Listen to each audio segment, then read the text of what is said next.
तस्मै श्री गुरुवे नमः। अज्ञानतिमिरान्धस्य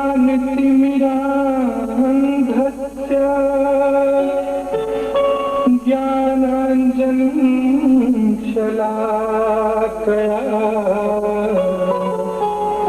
चक्षुरुन्मीलितं येन तस्मै श्री गुरुवे नमः। बोलिए पूज्य गुरुदेव की, पूज्य माता जी की, पूज्य छोटे गुरुदेव की। भजन शुरू करने से पहले 2 मिनट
हृदय चैतन्य सिद्धि प्रयोग आप लोगों को संपन्न कराया जा रहा है।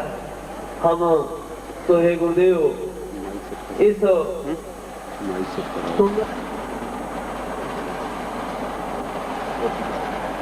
अपना धूप जरूर पीछे है तो मैं तैयारी करवा रहा हूँ, व्यवस्था करवा रहा हूँ कि आपको धूप नहीं लगे। और अगर धूप लगती है तो तुम्हारा सौभाग्य है, क्योंकि साधनाएं खैर मेरा मानस ये बनता जा रहा है कि मैं एकांतवास व्यतीत करूं, शिष्यों के बीच में कम रहूंगा, शिष्यों से कम मिलूंगा, कहीं खुद अपना स्वाध्याय करूंगा, क्योंकि मूल उत्स जो मेरा जीवन का प्रारंभ जो है वह हिमालय में बीता है, जंगलों में बीता है, संन्यास में बीता है, सिद्धाश्रम में बीता है। फिर मैं तुम लोगों के बीच में व्यस्त में आ गया हूं, मगर मेरा मन वही रमता है। यद्यपि आप मुझे प्रिय हैं और शायद आत्मा से भी ज्यादा प्रिय हैं।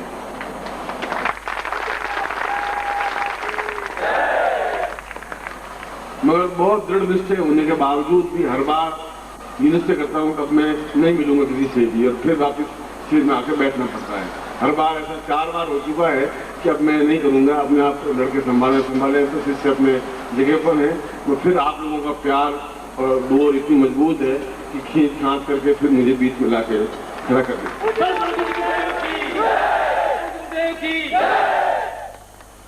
ये आप लोगों का प्यार है और सही शरीर सही रूप में कहूं कि आप लोगों का सौभाग्य है।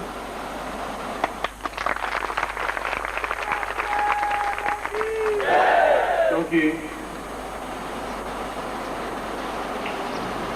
जब शरीर में, मानस में, दिल में 1 करोड़ साधनाएं जब घुमड़ रही होंगी तो सभी साधनाएं बाहर निकलने की कोशिश करती होंगी, और संसार में ऐसी कोई साधनाएं नहीं है जो मैंने संपन्न नहीं की हो, चाहे अवगढ़ साधना हो, चाहे सहज साधना हो,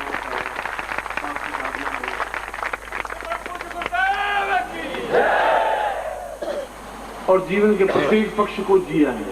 ऐसा भी नहीं कि मैं बिल्कुल रूखा सूखा हरिद्वार में बसने वाला और मथुरा में बसने वाला कोई पंडा नहीं रहा हूं। जीवन को मस्ती के साथ जिया है और प्रत्येक साधना को बड़े दमखम के साथ जिया है, कष्ट भोग करके, तकलीफ उठा के, मुस्कुराते हुए और पूर्ण पौरुषत्व के साथ में। यह जो पर्व है दीपावली का, यह एक सामान्य दीपावली पर्व नहीं है। ये ऐसा नहीं है दिया जलाया और आप लोग यहाँ आए, और ये ऐसा पर्व नहीं है। इस बार का जो पर्व है, इस बार के पर्व में मैंने आपको जानबूझ करके बुलाया है, और भविष्य में भी मैं 98% तो ये कोशिश करूंगा कि मैं शिविर स्थगित करूं। मैं करता हूं, ये वैसा सी बात है। 10 शिविर मेरे पास लिस्ट लाया, 10 में से 10 का 10 कैंसिल किए, मैं नहीं जाऊंगा। ये रोया भी, गिड़गिड़ाया भी, 10 लोगों को साथ मिलाया भी, फैक्स भी करवाया, कई काम किए, मगर मैंने कहा मैं निश्चय कर चुका हूँ कि मैं शिविरों में अब नहीं जाऊंगा, क्योंकि ये जो इतनी साधना है तो फिर मेरे साथ चली जाएंगी। ये इस कागजों पर उतरेगी नहीं, जमीन पर उतरेगी नहीं, तो और कोई इस पृथ्वी पर है नहीं कि इन साधनाओं को काल पे उठा सके।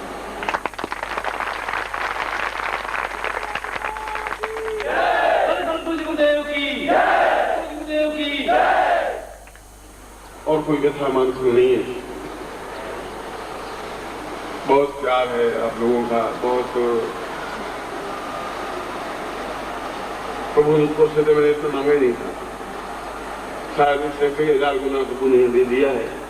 धन, यश, मान, पद, प्रतिष्ठा, वैभव, सुख, शिष्य, संन्यास, पकड़पन, गरीबी, अमीरी और संसान साधनाएं भी, और जो कुछ भी संसार में और भारतवर्ष में और जो सुदूर साधनाएं हैं, वे उन सब साधनाओं को भी, जो असंभव को भी संभव कर सके, उन प्रकार की साधनाओं को एक क्षण में भी मैं, अगर रामचरितमानस में लक्ष्मण कहता है कि मैं एक कंदों के ब्रह्मांड उठाऊं, पूरे ब्रह्मांड को गेंद की तरह उठा के फोड़ सकता हूं, मैं भी उस शब्द को आपके सामने दोहरा सकता हूं।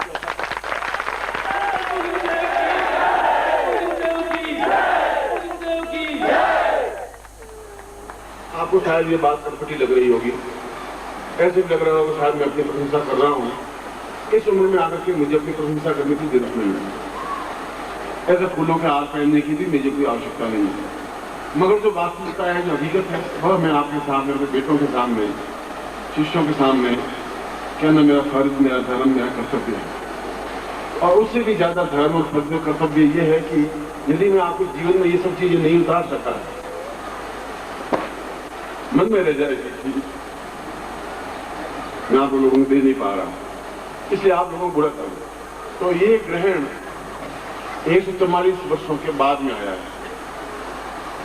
और इस ग्रहण की विशेषता यह है, ग्रहण का प्रारंभ 48 घंटे पहले प्रारंभ हो जाता है और 24 घंटे बाद तक रहता है। ग्रहण केवल 6 मिनट या 8 मिनट या 12 मिनट या 20 मिनट का ग्रहण नहीं होता। जब बसंत आता है तो बसंत केवल आता ही नहीं है, बसंत की हवा तो लाखों मील दूर से पहले से आ जाती है। माघ महीने से ही वसंत की हवा लगने लग जाती है, वसंत ऋतु से, वसंत पंचमी से ही। जिसकी घ्राण शक्ति मजबूत है, सुगंध सहने की शक्ति है, वो समझने लगता है फूल खिलने लगे हैं, अब बसंत की हवा आने लगी है, अब बसंत आने लगा है, अब बसंत आया है। सूखे हृदयों में बसंत नहीं आता है। इसी प्रकार ग्रहण 48 घंटे पहले से प्रारंभ हो जाता है। ठीक ग्रहण जब सूर्य ग्रस्त होता है, ग्रस्त होने की क्रिया का मतलब है कि वह सब कुछ सूर्य की अपनी तेजस्विता अपने आप की समाप्त करके बांट देने की क्षमता। सूर्य अस्त होने का मतलब सूर्य काटा नहीं पड़ रहा है, सूर्य अपनी पूरी तेजस्विता बांट लेता है। अब आप ग्रहण कर सके या नहीं कर सके, तो मंत्रों के माध्यम से ही ग्रहण कर सकते हैं। अब कौन ग्रहण कर सकता है? या तो गुरु जानता है, या जो जानता है वो ग्रहण करता है, करके बांट लेता है। जो जानता ही नहीं है वो बेकार चला जाता है। मेरे पास हीरो की थैली भरी हुई है और फेंक दो तो फेंक दूंगा। यदि उसको लेकर के मैं आपको बांट लूंगा तो एक एक हीरा भी आपको 5-5 करोड़ का हो जाएगा। सूर्य अपनी पूरी तेजस्विता पृथ्वी को फेंक देता है।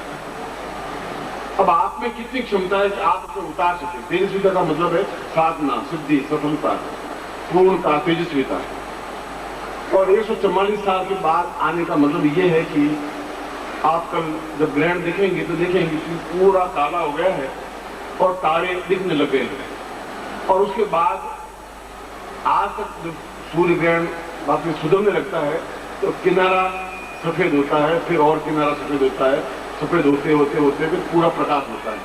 ऐसा सूर्य ग्रहण होता है। इस बार का सूर्य ग्रहण की विशेषता यह है कि पहले चारों तरफ से अंधेरा रहेगा, बिल्कुल सेंट्रल पॉइंट रोशनी प्रदान करेगा। ठीक वैसा ही जैसे हीरे की एक अंगूठी हो, बीच में हीरा जड़ा हुआ हो, चारों तरफ सोने की एक रिंग हो। ये ऐसा क्षण मिलता नहीं है। और आप सोचिए कि 5-5 और 10 लाख रुपए खर्च करके वैज्ञानिक यहाँ भारतवर्ष में उस ग्रहण को एक्सपेरिमेंट करने के लिए आए हैं। तो कुछ पागल तो नहीं है कि 20 लाख रुपए टिकटों के खर्च करके आए हों और उसका अध्ययन कर रहे हो। और फिर भी उस विज्ञान को ये समझ नहीं आएगा ग्रहण ये गणपति दूध क्यों पीते हैं। फिर उस विज्ञान को ये समझ नहीं आ रहा है कि ये सब क्या चीज है। विज्ञान को ये समझ नहीं आ रहा काला क्यों हो रहा है। काला होने का कोई चंद्रमा बीच में कोई आना और ये तो एक कहना मात्र है तुम बदमाश हो, वो तो वैसी बात नहीं। और तुम कहो मैं बदमाश हूं। यह तो वह क्षण है जब सूर्य ओम परम तत्वाय नारायणाय गुरुभ्यो नमः। ओम ह्रीं मम प्राण देह रोम प्रतिरोम चैतन्य जाग्रय ह्रीं ओम नमः। ओम भूर्भुवः स्वः तत्सवितुर्वरेण्यं भर्गो देवस्य धीमहि धियो यो नः प्रचोदयात्।